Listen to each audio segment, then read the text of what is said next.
कराची में एक दफा फिर खून की होली खेली गई। अब से कुछ देर पहले की जो अहम खबरें हैं आर्मी टेलीविजन पर सुनी। हमारा टॉपिक आज कुछ और था, बहुत से अहम इश्यूज आपके साथ डिस्कस करने थे और करेंगे, लेकिन सबसे पहले शहर कराची एक दफा फिर कुश्तोखू का बाजार बन गया है। वहां पर 30 मिनट में हमें बताया गया कि 4 लोग जहां बाक होते हैं। ये 2 मुख्तलिफ फायरिंग के वाकयात हैं जो कराची के मुख्तलिफ इलाकों में पेश आते हैं और इसके नतीजे में मैं आपको बता रहा हूं नाज़रीन, विद इन 30 मिनट्स 4 लोग जाँ बहक हो गए। जिसमें सबसे अहम खबर यह है कि निजी टीवी के एंकर पर्सन मुरीद अब्बास जो कि समा टीवी से भी मुंसलिक रहे, वो भी इसमें जाँ बहक होते हैं। उनके साथ एक और शख्स था, वो भी इसी नतीजे में जाँ बहक होता है। ये पूरा मामला है क्या, किस तरफ कराची शहर का अमन जा रहा है? जो दीगर 2 लोग जाँ बहक हुए हैं दूसरे फायरिंग के वाकये में, वो पूरा वाकया क्या है, वो किस वजह से हुआ, इसके मुहर्रिकात क्या थे, हम कोशिश करेंगे। ये ब्रेकिंग न्यूज है कि बिल्कुल अभी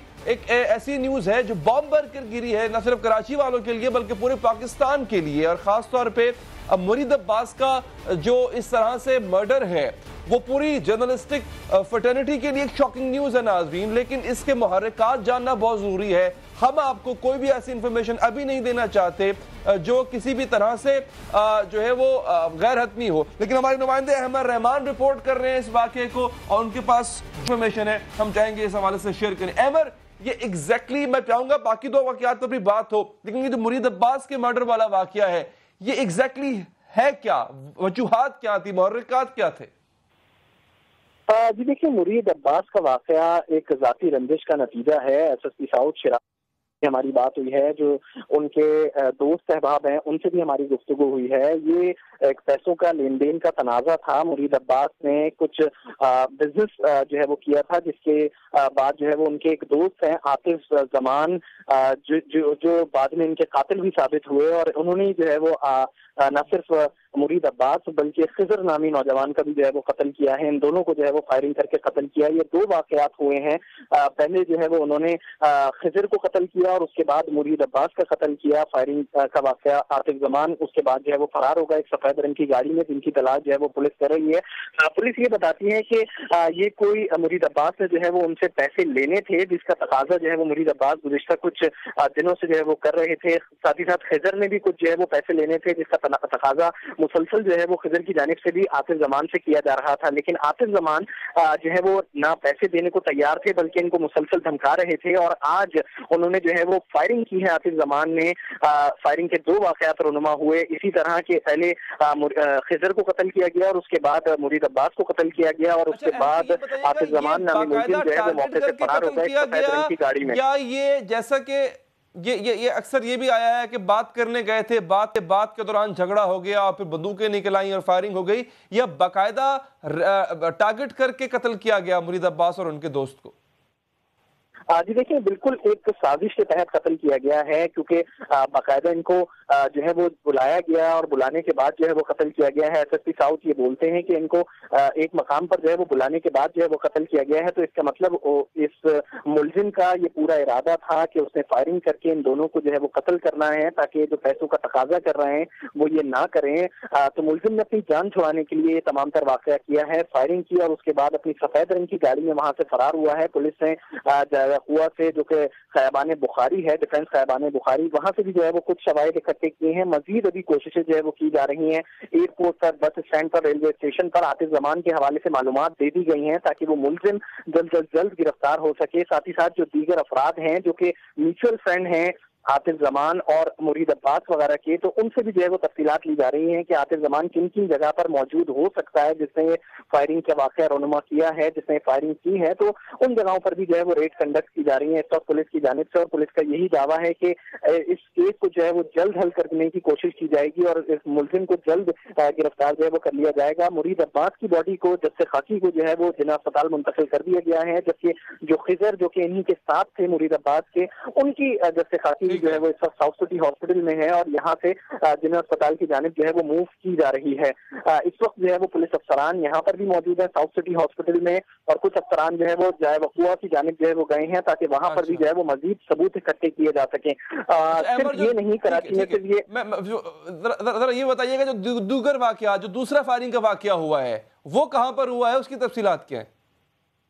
जी देखिए, दूसरा फायरिंग का वाकया गुलिस्तान जौहर में पेश आया है। पहलवान गोट में फायरिंग का वाकया पेश आया है, जिसमें एक होटल जो कि बिस्मिल्लाह होटल के नाम से है, उस पर जो है वो फायरिंग की गई है। मोटरसाइकिल सवार मुल्जिमान की जानिब से ये फायरिंग की गई है, जिसमें 2 अफराद जो है वो जाँ बाहक हुए हैं, जबकि एक शख्स जो है वो जख्मी हुआ है।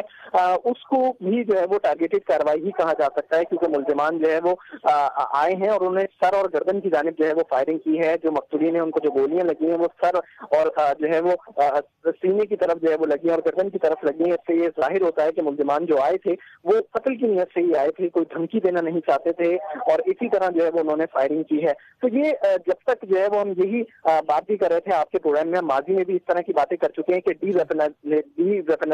वेपनाइज की जो है वो बातें तो बहुत की जाती हैं कि हथियारों से पाक किया जाए शहर को, लेकिन जब तक इसका अमल शुरू नहीं होगा, इसका अमली इक़दाम शुरू नहीं होगा, तब तक ये वाकयात जो है वो रुकेंगे नहीं। साथ ही साथ जो शहर में स्लीपर सेल्स से एक जो है वो काम कर रहे हैं, उनके खिलाफ जो है वो जब तक कोई कार्रवाई अमल में नहीं लाई जाएगी तो मुसलसल मुख्तलिफ औकात में इस तरह के वाकयात जो है वो देखने में आते हैं। जो कराची में वक्ती अमन होता है, उसके बाद फिर कोई ना कोई वाकया जो है वो शहर के मुख्तलिफ इलाके में एक आवाज आती है कि कोई ना कोई वाकया रनुमा हो जाता है। आज ये 2 वाकयात हुए, जिसमें से गुलिस्तान जौहर पहलवान गोट वाकया उसकी मजीद तहकीकात जारी है, लेकिन वो बज़ाहिर बहुत टारगेटेड दिखता है कि मोटरसाइकिल सवार मुल्जिमान की जानिब से पूरी कार्रवाई की गई। अगर हम अब्बास वाले वाकये की फायरिंग की बात करें, जिसमें खुद खिजर और मोरीद अब्बास जाँ बाहक हुए हैं, तो ये एक जाती रंजिश है, पैसों के लेन देन का तनाजा है। इसमें भी ये चीज जरूर है कि मुल्जिम की जानिब से एक इंतहाई कदम उठाया गया है कि उसने पैसे ना देने के एवज जो है वो उन दोनों को जो है वो जान से मार दिया।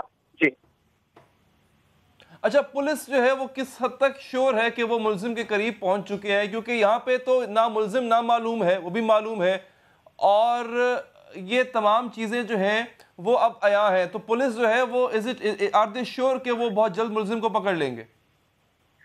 जी देखिए, एक बात ये भी है कि अब पुलिस को अपनी कारकर्दगी साबित करनी होगी और दीगर कानून नाफिज करने वाले इदारों को ये दिखाना होगा कि आमतौर पर जब भी कोई वाकया शहर में रुनुमा होता है फायरिंग का, तो उसमें तो पता नहीं होता कि मुल्जिम कौन है। लेकिन इस वाकये में तो पुलिस के पास मुल्जिम की तस्वीर मौजूद है, नाम मौजूद है, घर का एड्रेस मौजूद है, उसके जानने वालों के घर का पता है।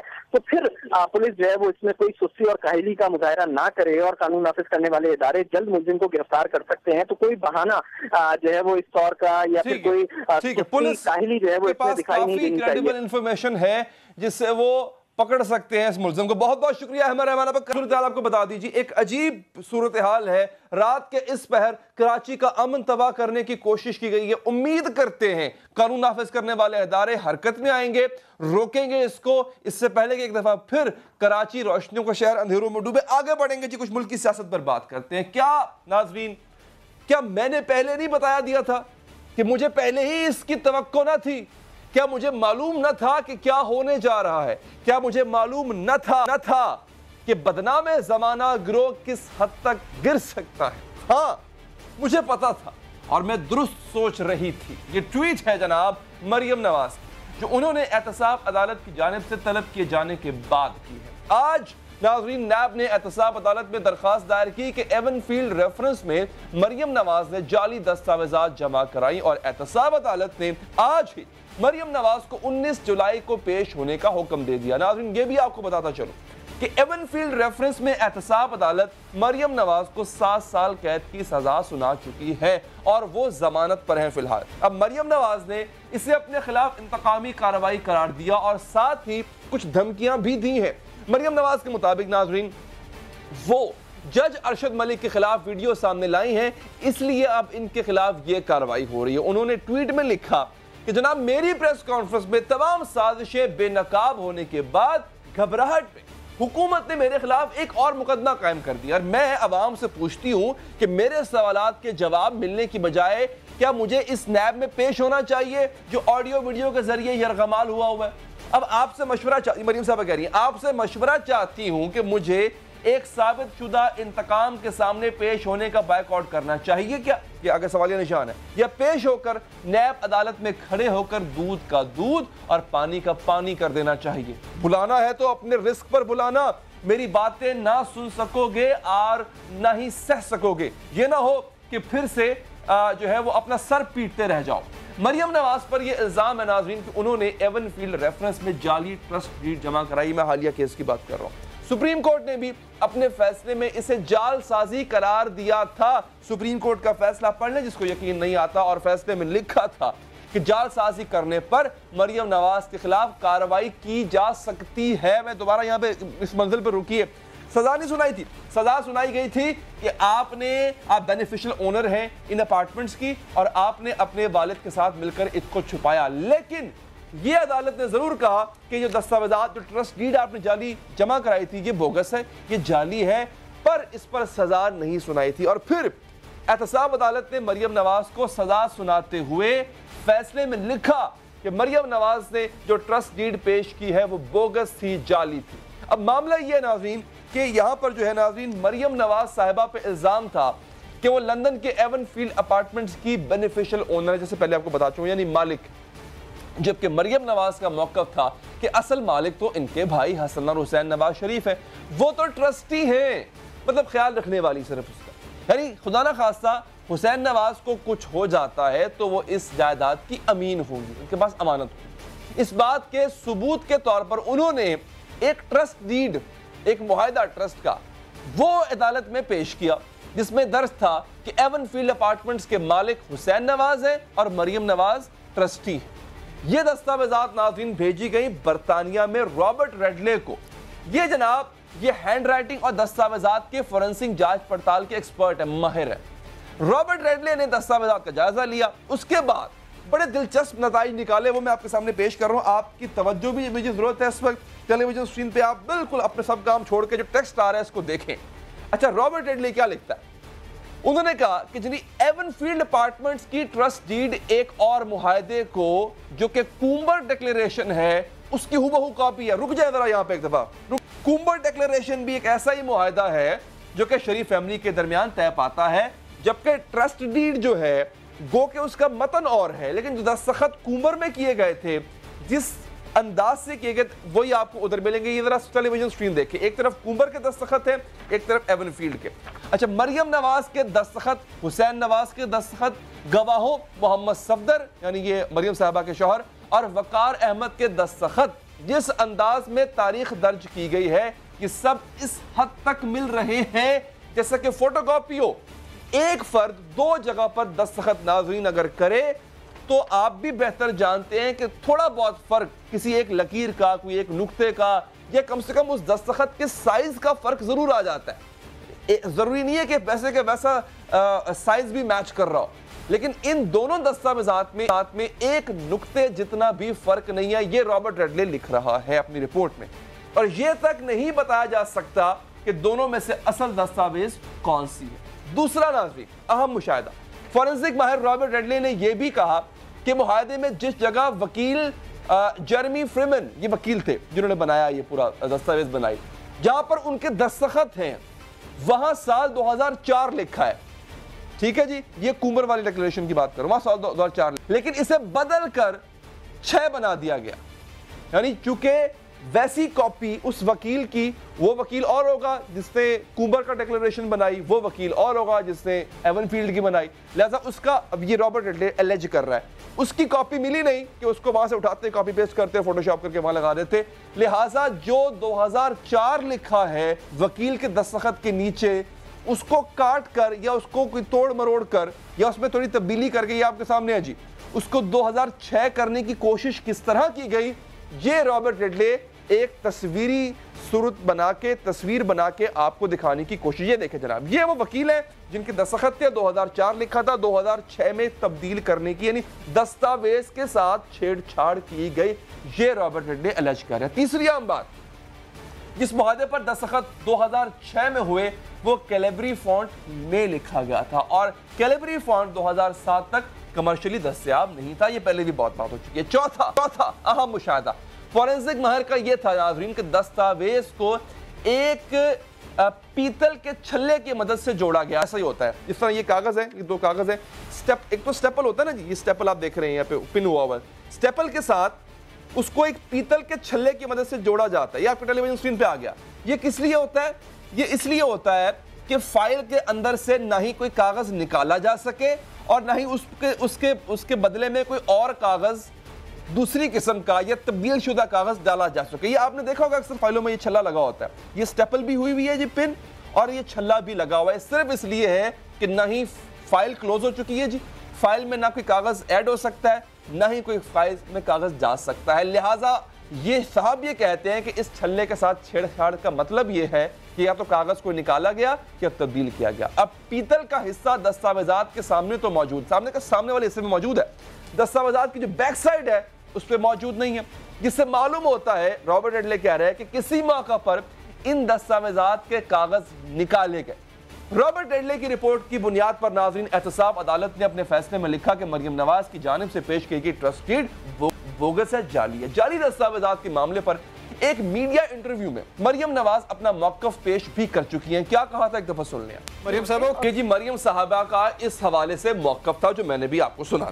अब आज नैब ने एहतसाब अदालत में दरख्वास्त जमा कराई कि मरियम नवाज ने अदालत को गुमराह किया, जाली दस्तावेजात जमा कराने पर उनका ट्रायल किया जाए, और आज ही एहतसाब अदालत ने हुक्म जारी कर दिया कि मरियम नवाज 19 जुलाई को पेश हो। नैब के मुताबिक जाली ट्रस्ट डीड पेश करने पर मरियम नवाज नैब ऑर्डिनेंस की सेक्शन 3A की मुजरिम है, जिसके तहत इन्हें 5 साल कैद की सजा हो सकती है। लेकिन कानून इस हवाले से कहता क्या है, बात करेंगे। हमारे साथ मौजूद है, साबिक जज भी रह चुके हैं, मारूफ कानूनी माहिर हैं जनाब शाह खावर साहब। सर बहुत बहुत शुक्रिया शाह खावर साहब आपका। सर एक एतराज जो मरियम साहबा कर रही हैं, बल्कि मैं आपसे पूछना चाहूंगा कि अदालत ये पहले करार दे चुकी है कि ये दस्तावेजात जाली थी, बोगस थी, जिसकी बिना पे ये तय हुआ कि मरियम साहबा ट्रस्टी नहीं है, बेनिफिशियल ओनर है। एक बात तो जब ये दस्तावेजात जाली थी, 1 साल तक नैब खामोश रही, आपको नहीं लगता कि नैब ने ये सुस्ती क्यों दिखाई, ये काहली क्यों दिखाई? नैब को बहुत पहले इसको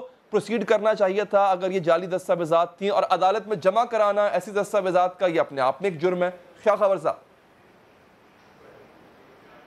जी, इसमें जो शिक जिसका जो है, जिसको इन्वोक किया गया है, वो section 30 of the national accountability ordinance है।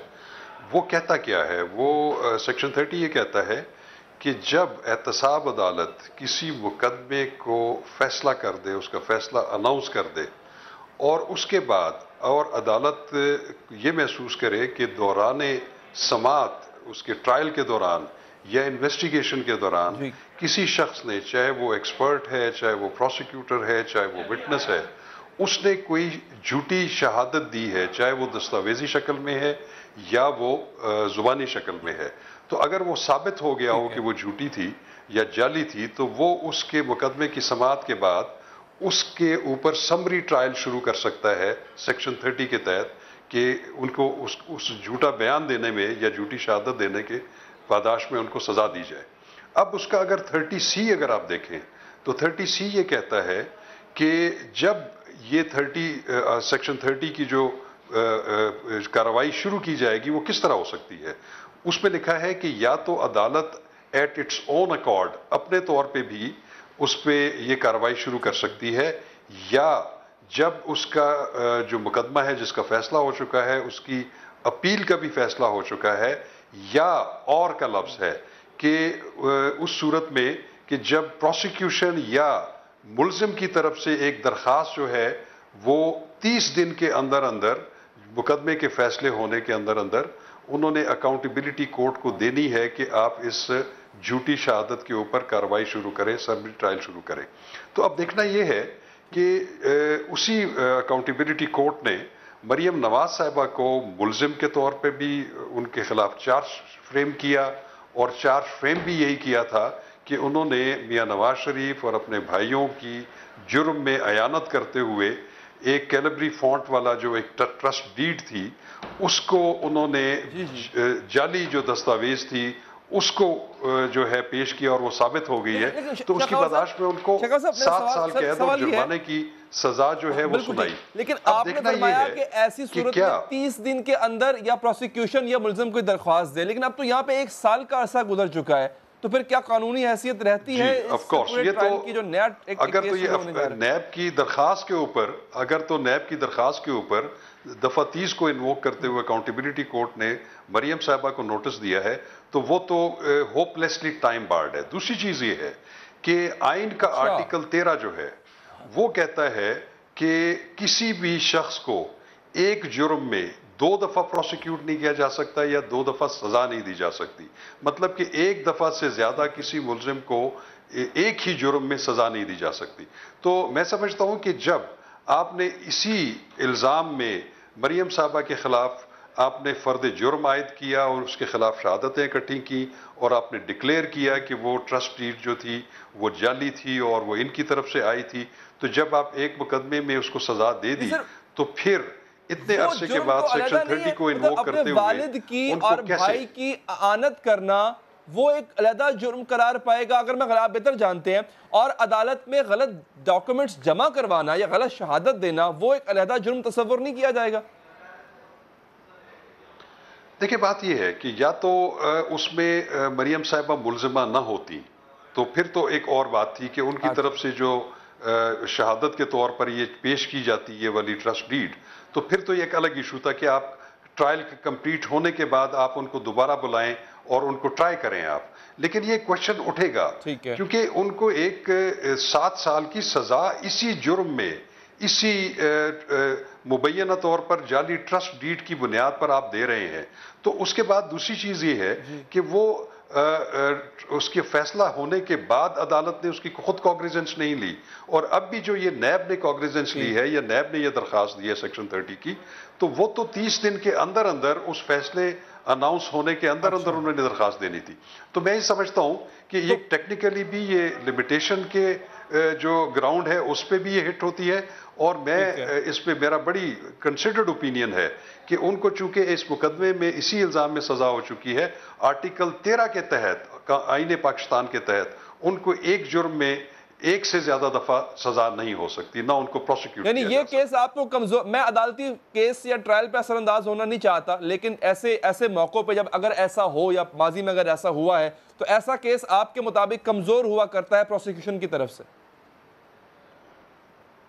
देखिए ये चूंकि इस तरह के सेक्शन 30 के तहत बहुत कम मैंने देखा है कि कार्रवाइयां हुई हो, और ये मेरा ख्याल है कि अपनी नौयत की पहली कार्रवाई होगी कि किसी ऐसे शख्स को या किसी खातून को उसको प्रोसिक्यूट किया जा रहा है सेक्शन 30 के तहत, इसके बावजूद कि उसी अदालत ने उसी केस में उन पे वही फर्द जुर्म आयद करके उनको एक सजा दे दी है, और गो के वो सजा जो है वो हाई कोर्ट में मुअत्तल कर दी है क्योंकि उनकी अपील वहां पे पड़ी हुई है।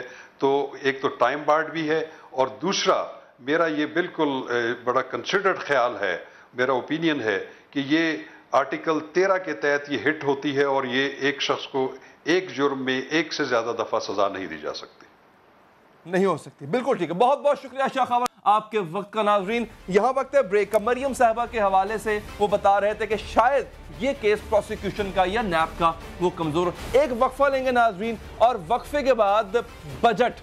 आप अपनी बिजली के बिल देख लें, गैस का बिल, खैर खुशखबरी है मजीद बढ़ेगा, महंगाई देख लें, जेबें खाली हैं लेकिन टैक्सों का एक पहाड़ है जो आप पर हम पर गिरने वाला है। और अब ये बात हुकूमत नहीं कह रहा, ये बात IMF कह रही है कि आपका जो बजट है वो हमने बनाया जनाब। क्या क्या खुशखबरियां उस बजट में आपके लिए, इस वक्फे के बाद बताओ।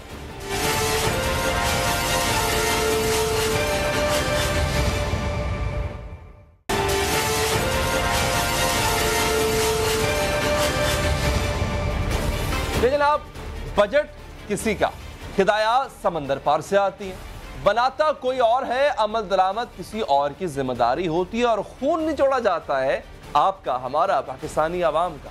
IMF ने कहा है कि हुकूमत ने हमारी मुशावरत से रवा माली साल का बजट तैयार किया और फिर पार्लियामेंट से मंजूर भी करवाया।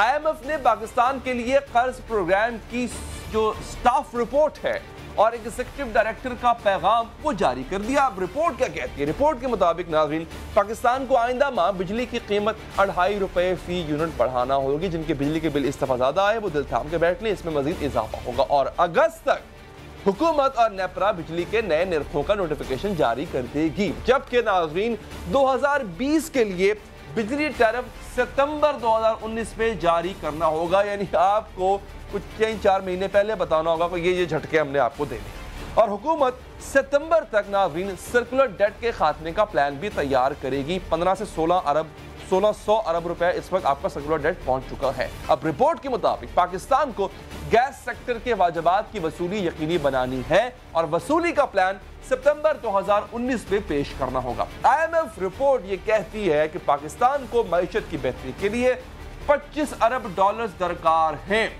रवा माली साल के बजट में 733 अरब रुपए के नाजरीन। अब ये है बॉम्ब, ये बिल्कुल क्रूज मिसाइल की तरह लगेगा आके। ये 733 अरब रुपए के नए टैक्सेस लगाए जाएंगे। IMF ने शर्त आयद की है कि पाकिस्तान को सितंबर तक 1000 अरब रुपए के टैक्सेस जमा करने होंगे, यानी मजीद बोझ बढ़ेगा आप पर। प्रोग्राम की मुद्दत में कोई नई एमनेस्टी स्कीम भी नहीं दी जा सकती। टैक्स रेवेन्यू बढ़ाने के लिए भी IMF ने पाकिस्तान को बड़े टारगेट दिए हैं जनाब। IMF रिपोर्ट में कहा गया है कि पाकिस्तान रवा बरस 1560 अरब रुपए के इजाफी टैक्सेस जमा करेगा। आइंदा बरस इस टारगेट में मजीद 1500 अरब का इजाफा हो जाएगा, यानी पाकिस्तान को माली साल 2020-21 में 7000 से जायद FPR टैक्सेस इकट्ठा करने होंगे और माली साल 2021 में 22-21-22 में यह टारगेट मजीद 1310 अरब रुपए बढ़ जाएगा नाज़रीन। अब IMF ने माली साल 2023-24 तक FPR टैक्स रेवेन्यू टारगेट 10,506 अरब रखा है, यानी ये अमाउंट आपने और हमने देनी है। आइंदा 5 सालों में 6550 अरब से जायद के टैक्सेस में इजाफा होगा। अब IMF ने टैक्स नेट बढ़ाने की शर्त भी आयद कर दी और जनरल सेल्स टैक्स GST उसको वैल्यू एडेड टैक्स में कन्वर्ट या बदलने का टास्क भी दिया। अब रिपोर्ट में यह बताया गया नाज़रीन कि हुकूमत ने सितंबर 2020 तक 7 सरकारी इदारों की निजकारी करने पर आमादगी का इजहार किया, जबकि हुकूमत रवा साल सितंबर तक स्टील मिल्स, PIA का जो ऐसे नामवर आलमी इदारे हैं इनका ऑडिट होगा। कौन करेगा? बड़े इंटरनेशनल ऑडिट फर्म्स करेगी। IMF के मुताबिक हुकूमत स्टेट बैंक और नेपरा की खुद मुख्तारी का बिल दिसंबर 2019 में पार्लियामेंट में पेश करेगी। रिपोर्ट में यह भी कहा गया कि IMF अहदाफ पर पेशरफ्त का जायजा लेगी कि आप टारगेट पूरा कर रहे हैं कि नहीं कर रहे, अदरवाइज आपको अगली किस्त नहीं मिलेगी या मुअख्खर कर दी जाएगी। और साथ ही IMF ने यह भी वाज़ेह कर दिया कि पाकिस्तान FATF के नुकात पर 27 नुकात पर अमल दरामद को यकीनी बनाए। ये तो थी जनाब IMF के 6 अरब डॉलर्स की कर्ज की शराइत। इन्हीं शराइत के बारे में माजी का इमरान खान क्या कहता था IMF की शर्तों के बारे में, खान साहब की जुबान दादी वो तो सब कुछ ले गया भाई। आप कह रहे थे कि IMF हमें बताएगा बिजली की कीमत बढ़ानी है और पता नहीं प्रोड्यूसर आगे पता नहीं उन्होंने क्या एक और लफ्ज इस्तेमाल किया था, हमें बताएगा बिजली की कीमत। ओ भाई साहब, वो आपके पूरे का पूरा बजट बना के आपके हाथ में थमा के दे गए, ये आपका बजट है, ये बढ़ाना है आपने नाज़रीन। इतनी शराइत और रवा माली साल के लिए 1500 अरब से जायद के इजाफी टैक्स लगाने की हुकूमत कह रही है कि कोई नया टैक्स नहीं लगाया हमने। मुझे आप पूरे फाइनेंस बिल बता के एक नया टैक्स बता दें कि नया टैक्स लगाया गया है। ये जो इम्प्रेशन लोगों में दिया जा रहा है कि नया टैक्स लगाया गया है और इससे महंगाई हो गई है, ये एक मिसपरसेप्शन है। हमने टेक्सटाइल पे कोई टैक्स नया नहीं लगाया। ये हमारी पॉलिसी थी कि हमने नया टैक्स नहीं लगाना। नहीं, कौन सा नया टैक्स है जो आपको नया नहीं लग रहा? वज़ीर आज़म के मुताबिक नाज़रीन पाकिस्तान में सिर्फ 1% लोग टैक्स देते हैं, लेकिन हकीकत इससे मुतसादिम है जनाब। पाकिस्तान में तकरीबन हर पाकिस्तानी टैक्स देता है। GST, petroleum levies, mobile card पे टैक्स, इस तरह के बेशुमार टैक्सेस मैं गिनवा सकता हूँ।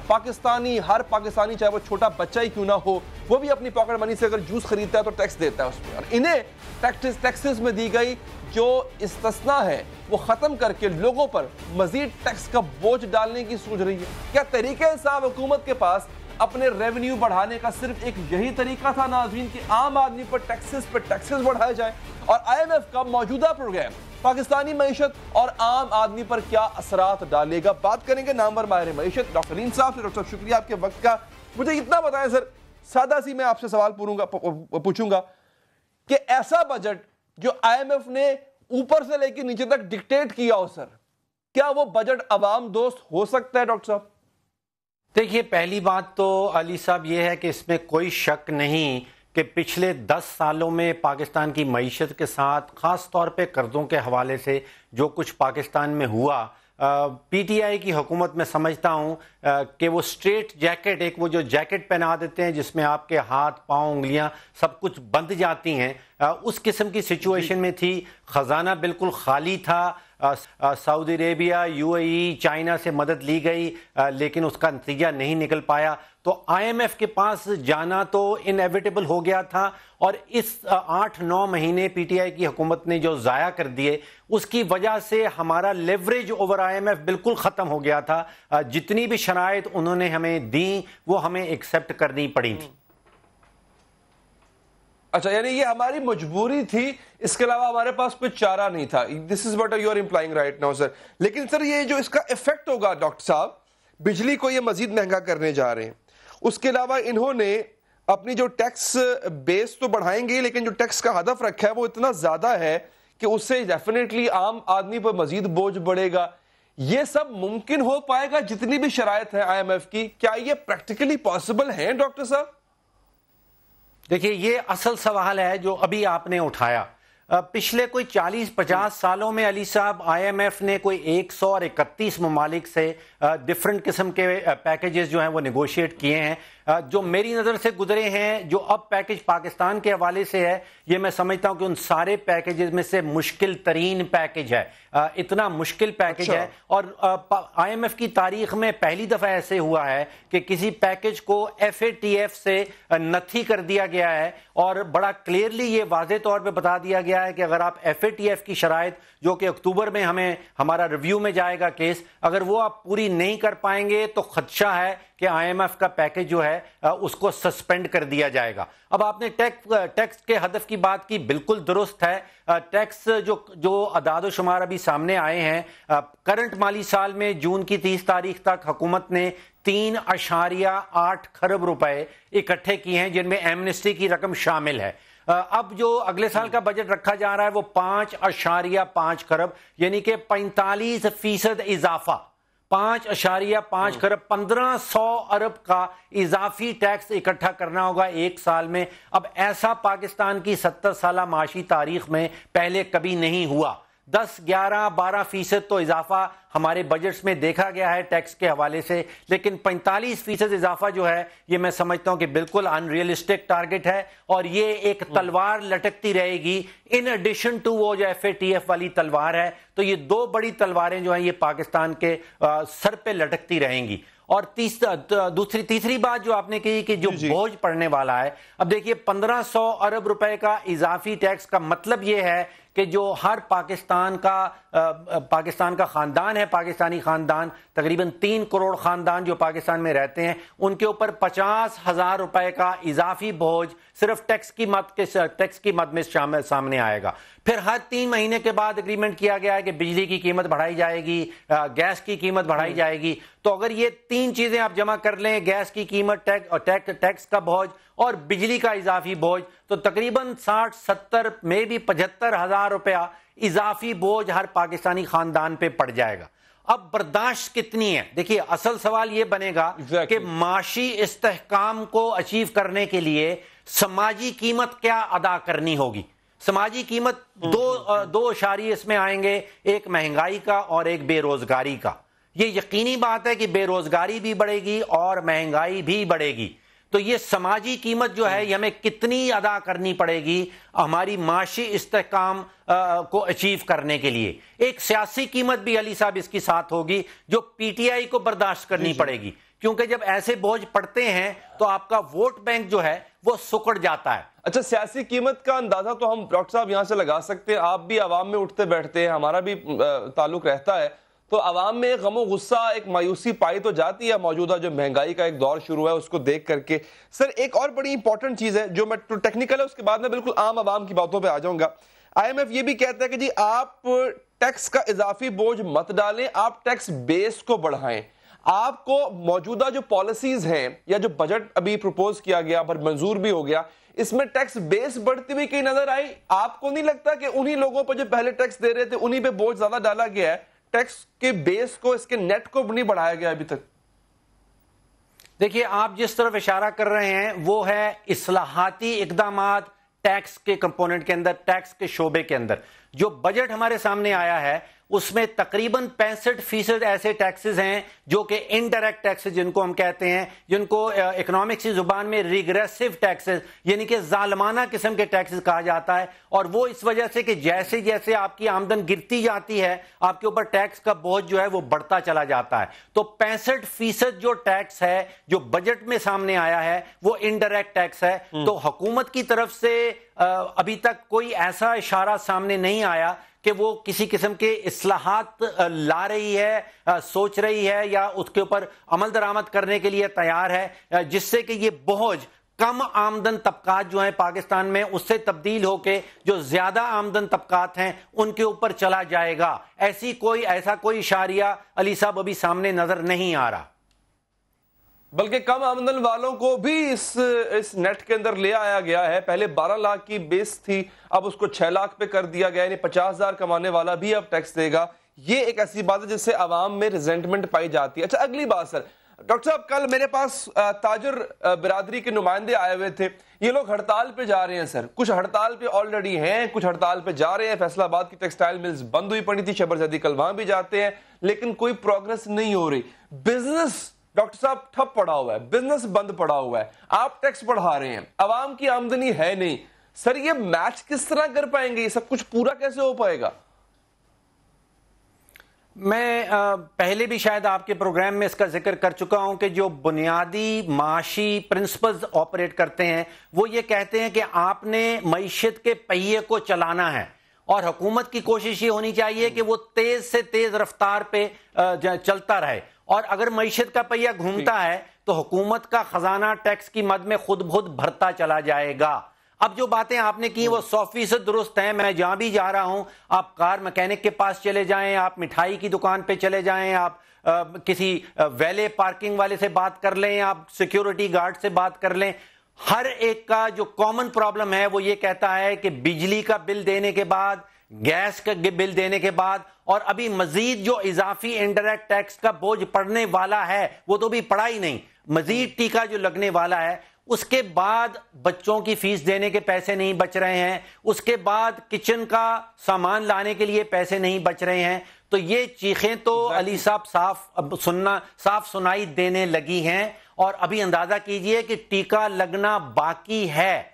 तो वो मैं जो शुरू में बात कर रहा था कि बर्दाश्त का मादा जिसको थ्रेशोल्ड वो कहां पे आता है, और फिर अगर समाजी कीमत बहुत ज्यादा बढ़ जाती है इस माशी इस्तेकाम या इस पैकेज की, तो फिर इस पैकेज के ऊपर अमल दरामद करना मुश्किल हो जाएगा। अगर पीटीआई की सियासी कीमत बहुत बढ़ जाती है तो फिर पीटीआई सियासी तौर पे इस काबिल नहीं रहेगी कि इस पैकेज के ऊपर अमल दरामद कर पाए। डॉक्टर साहब बहुत बहुत शुक्रिया सर, आपके वक्त दिया। और बड़ी अजीब सूरत हाल है पाकिस्तानी मईशत की, मायूसी तो है लेकिन फिर भी हम दुआ करेंगे कि इनके हाल की कंट्रोल में चीजें आ जाए। नाज़रीन अब थोड़ा आगे बढ़ेंगे, एक और मौजूद, अहम मौजूद। आज क्रिकेट वर्ल्ड कप 2019 का पहला सेमीफाइनल भारत और न्यूजीलैंड के दरमियान खेला गया, लेकिन नाज़रीन बारिश वो अड़े आ गई। बारिश के बायस जब मैच को रोका गया, इस वक्त तक न्यूजीलैंड 46 ओवर्स और 1 गेंद पर 211 रन बना चुका था। वर्ल्ड कप 2019 के कवानीन के मुताबिक अब यह मैच कल खेला जाएगा और न्यूजीलैंड अपनी इनिंग्स वहीं से शुरू करेगा जहां आज रोकी गई है। अगर कल भी मैच बारिश के बायस नहीं हो सकता तो फिर फैसला भारत के हक में आएगा, क्योंकि ग्रुप स्टेज पर भारत का रैंक न्यूजीलैंड से बेहतर है। दूसरी जानिब पाकिस्तानी टीम वतन वापस पहुंच चुकी है और खिलाड़ी हर रोज एक प्रेस कॉन्फ्रेंस कर रहे हैं जिसमें वर्ल्ड कप में टीम की कारकर्दगी को अच्छा साबित करने की कोशिश की जा रही है। आज ओपनर बल्लेबाज इमामुल हक और स्टार बल्लेबाज बाबर आजम ने प्रेस कॉन्फ्रेंस की। इमामुल हक से जब चीफ सिलेक्टर की कारकर्दगी पर सवाल पूछा गया तो उन्होंने इसे बेहतर करार दिया। इसी तरह कप्तान सरफराज अहमद ने प्रेस कॉन्फ्रेंस करते हुए अपनी कप्तानी के फैसले को पीसीबी पर छोड़ने का ऐलान भी किया। अब दूसरी जानिब पीसीबी टीम मैनेजमेंट और क्रिकेट स्ट्रक्चर को बड़ी तब्दीलियों के साथ जोड़ रहे हैं। वो चाह रहे हैं कि बड़ी तब्दीलियां की जाएं। पाकिस्तानी टीम ने अगली सीरीज सितंबर में ऑस्ट्रेलिया के खिलाफ खेलनी है, लिहाजा पीसीबी को ज्यादा जल्दी नहीं है, जिसका इज़हार चेयरमैन पीसीबी ने एक गैर मुल्की नशियाती इदारे को अपने इंटरव्यू में भी किया। चेयरमैन पीसीबी एहसान मानी के मुताबिक मंसूबा बंदी अगले 4 साल के लिए की जाएगी और कोई भी फैसला जल्दबाजी में नहीं लिया जाएगा। इनका मजीद यह भी कहना था कि पाकिस्तान क्रिकेट की सिमत मुतय्यन करने के लिए तब्दीली नागुज़ीर है, इनेविटेबल है। देखेंगे नाज़रीन कि कौन से लोग होंगे जो अगले 3-4 साल इस टीम को आगे लेकर जाएंगे। पीसीबी इस वक्त डोमेस्टिक क्रिकेट में तब्दीलियां कर रही है। इन तब्दीलियों पर पीसीबी चेयरमैन एहसान मानी ने कहा कि हमें अंदाजा था कि डोमेस्टिक क्रिकेट में इस्तेहात करेंगे तो लोग चीखेंगे। कुछ साबिक क्रिकेटर्स का एजेंडा है कि वो हर सूरत तनकीद ही करते हैं। अच्छा, इस पर बात करने के लिए हमारे साथ मारूफ शख्सियात मौजूद हैं जो क्रिकेट से वाबस्ता हैं। हमें ज्वाइन किया है सीनियर स्पोर्ट्स एनालिस्ट जनाब मिर्जा इकबाल बेग साहब ने। मिर्जा साहब शुक्रिया सर आपके बहुत बहुत आपके वक्त का। और हमारे साथ मौजूद हैं मुल्क के मारूफ क्रिकेटर इमरान नज़ीर साहब, आपका भी इमरान साहब बहुत बहुत शुक्रिया। तो मिर्जा इकबाल बेग साहब, क्या ये तब्दीलियां वाकई पॉजिटिव की जा रही है डोमेस्टिक क्रिकेट में? क्योंकि हमने देखा था एक ट्रिकल डाउन इफेक्ट होता है जो कि होना खत्म हो गया था, और ये भी कह रहे हैं एहसान मानी कि अब चीखें निकलेंगी। ये चीखें सर निकल क्यों रही हैं? अगर बात ठीक कर रहे हैं एहसान मानी और काम भी ठीक हो रहा है, पर चीखें किसकी निकल रही हैं सर? देखिए अली, हमारे मुल्क का ट्रेंड है कि हमारे यहाँ जिस तरह से क्रिकेट होती है, खिलाड़ियों को रोजगार मुख्तलिफ इदारे देते। अब ये 6 टीमें बनाकर, अब आप जरा गौर करें कि सिंध की सिर्फ एक टीम होगी फर्स्ट क्लास में, कराची की 2 टीमें हुआ करती थी। अगर पूरे सिंध की एक टीम होगी, 20 लड़के चले आप लगा लें बजाय 16 के, तो पूरे सिंध से 20 लड़के होंगे। फर्स्ट क्लास क्रिकेट को आप महदूद कर देंगे। 6 टीमें बनाकर पाकिस्तान में 120 फर्स्ट क्लास क्रिकेटर हिस्सा लेंगे। बाकियों का क्या होगा?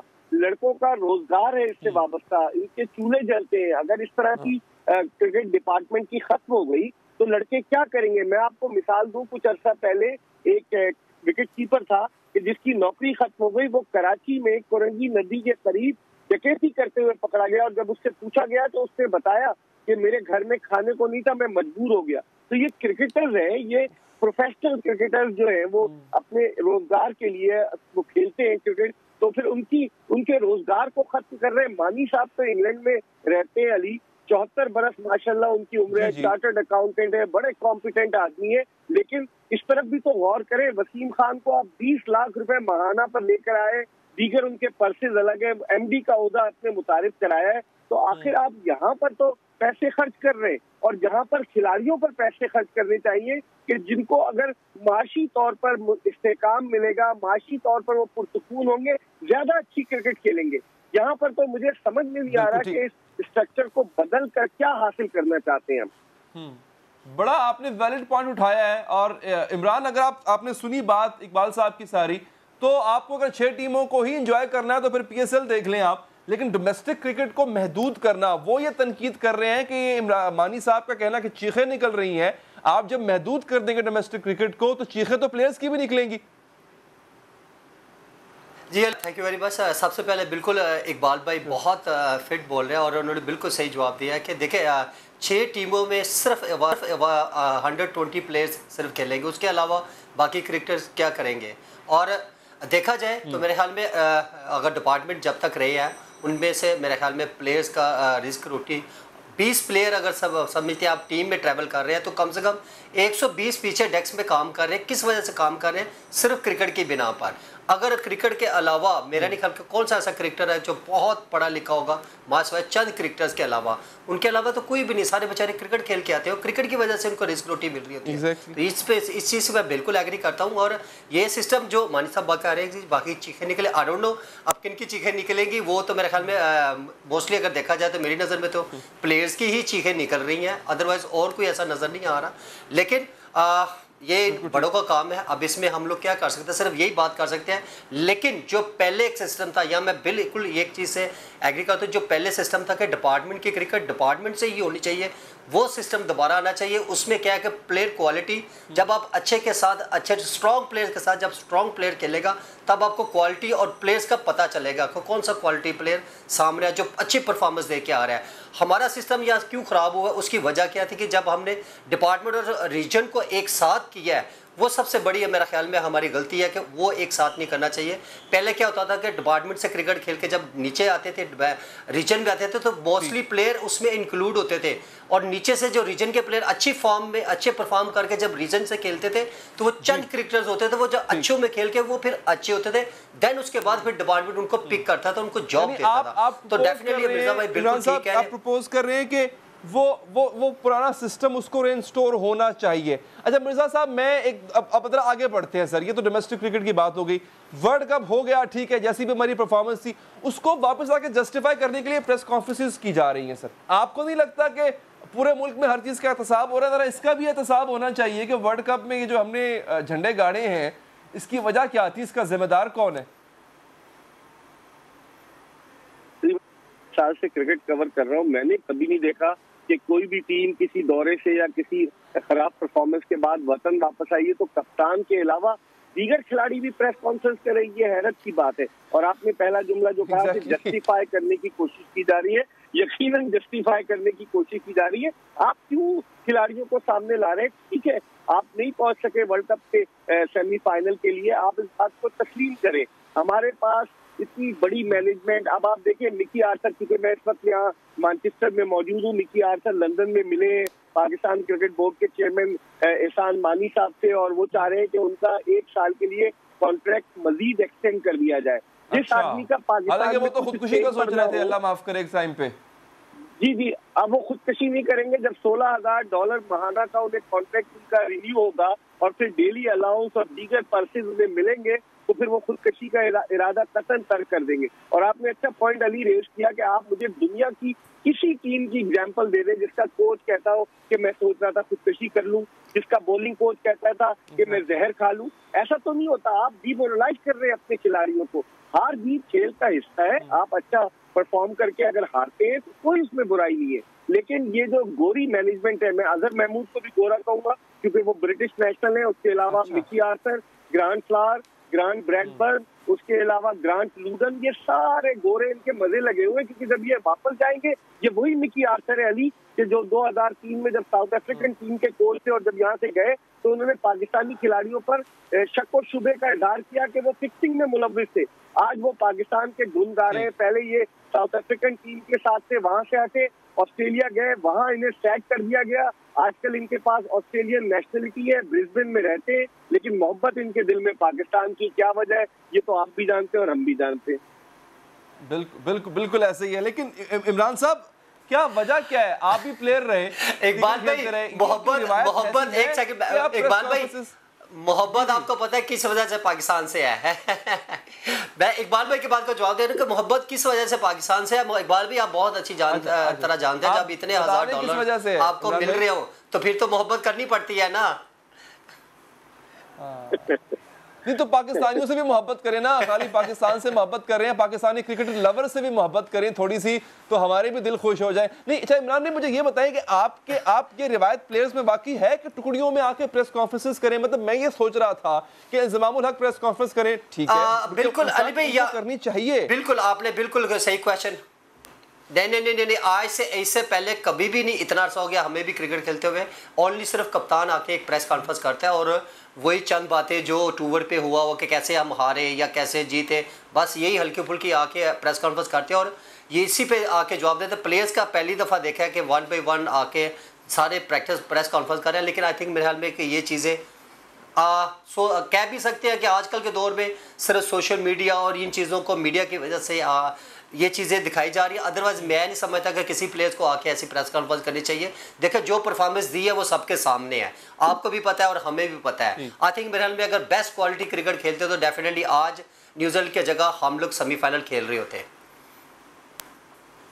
अच्छा ठीक है, तो आखिरी सवाल मिर्जा साहब आपसे कि आपने कहा ठीक है एक्सप्लेनेशन जो मर्जी दे लें आप, डजंट मैटर, क्या एक तहकीकात की हद तक या एटलीस्ट थोड़ी बहुत कोई इंक्वायरी के एग्जैक्टली ये मसला था क्या, इतनी बुरी परफॉर्मेंस थी क्यों, कोई ऐसा इनिशिएटिव लिया जाना चाहिए, आप सजेस्ट करते हैं? देखिए माजी में भी अली इंक्वायरियां हुई है, कुछ नहीं हुआ। 2015 का वर्ल्ड कप ज्यादा दूर नहीं है। कोच वकार यूनुस से उन्हें सैक किया गया, उन्होंने अपनी रिपोर्ट दी, वो क्रिकेट बोर्ड में आती ही वो रिपोर्ट लीक हो गई मीडिया को। तो इंक्वायरी तो सिर्फ अपने आप को बचाने की कोशिश होती है और मेरे ख्याल में इंक्वायरी से काम नहीं चलेगा। आप ट्रैक करें लोगों को, आप उनको घर भेजें, आप उनकी एहतसाब करें, उनकी अकाउंटेबिलिटी करें। जब आपकी अकाउंटेबिलिटी नहीं है, आपका चीफ सेलेक्टर जो है वो टीम के साथ जाकर बैठ जाता है, $500 डेली अलाउंस लेता है, 11 रुपये टीम में मदाखलत करता है।